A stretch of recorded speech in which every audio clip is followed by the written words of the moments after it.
एक बार एक बड्ढे से हॉल में बहुत सारे लोग बैठे थे। वहां पर दुनिया का एक बहुत ही बड़ा स्पीकर आने वाला था और सब लोग उनकी बातें सुनने के लिए वहां पर आए थे। लगभग 10 मिनट के बाद वह स्पीकर स्टेज पर आ जाता है और वह बोलता है कि अगर आपने मेरी बात ठीक से सुन ली और समझ ली तो आपकी जिंदगी पूरी तरह से बदल जाएगी।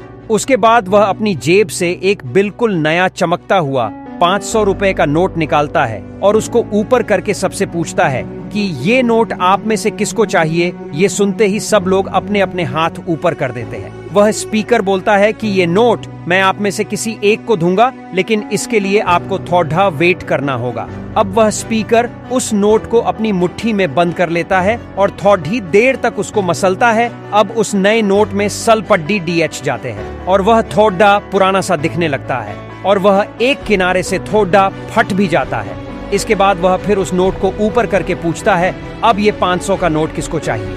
इस बार भी सभी लोग अपने हाथ ऊपर कर देते हैं। तब स्पीकर ने उस नोट को जमीन पर गिरा दिया और उस नोट पर 3-4 बार पैर रख दिया। इससे नोट और भी पुराना हो गया और उस पर थोड़ी मिट्टी भी लग गई थी। फिर उन्होंने उस नोट को ऊपर किया और पूछा कि अब बताओ, अब इस नोट को आप में से कौन लेना चाहता है। और इस बार फिर सबके सब ने अपने हाथ ऊपर कर दिए।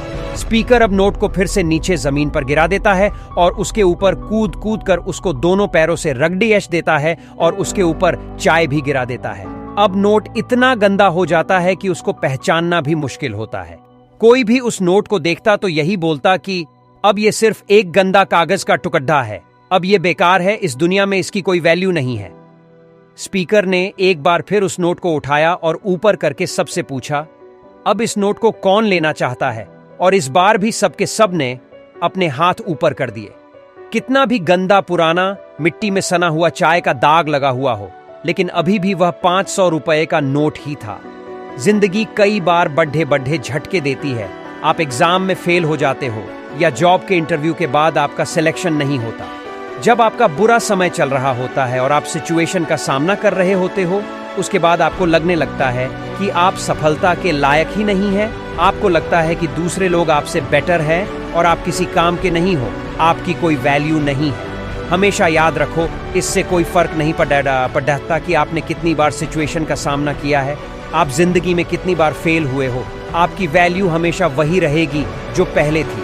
आपके पास कुछ खास है जो दूसरों के पास नहीं है और ये कोई भी आपसे छीन नहीं सकता। अब तक सक्सेस नहीं मिलने से आपकी वैल्यू कम नहीं हुई है। आप अभी भी अपने बारे में कितना भी लो फील कर रहे हो, उससे कोई फर्क नहीं पड़ता। जो लोग आपको अच्छे से समझते हैं वो लोग आपके वैल्यू को उतना ही मानेंगे।